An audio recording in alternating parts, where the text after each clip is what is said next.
ഒരിക്കലും പഠിക്കുന്നത് നിർത്തരുത്. ജീവിതം ഒരിക്കലും പഠിപ്പിക്കുന്നതും നിർത്തരുത്.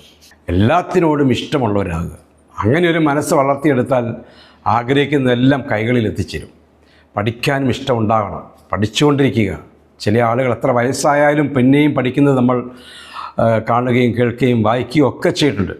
വിവിധ വിഷയങ്ങളിൽ അവഗാഹം നേടുക എന്നതാണ് അവരുടെയൊക്കെ ലക്ഷ്യം.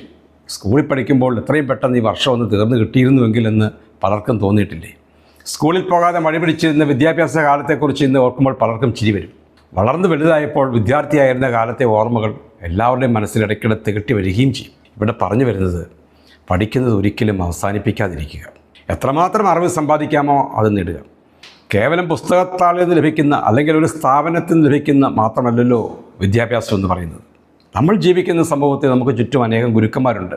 നിസ്സാരന്മാർ എന്ന് കരുതുന്ന ഉറുമ്പുകളും തേനീച്ചകളും എട്ടുകാലികളും പൂമ്പാറ്റകളും പക്ഷികളും മൃഗങ്ങളും അരുവികളും നദികളും കുളങ്ങളും മരങ്ങളും മഞ്ഞും മഴയും വെയിലും സൂര്യനും ചന്ദ്രനും നക്ഷത്രങ്ങളും മേഘങ്ങളും കാറ്റും വെളിച്ചവും തുടങ്ങി എല്ലാം നമ്മളെ പാഠങ്ങൾ പഠിപ്പിക്കുന്ന ഗുരുക്കന്മാരാണ്.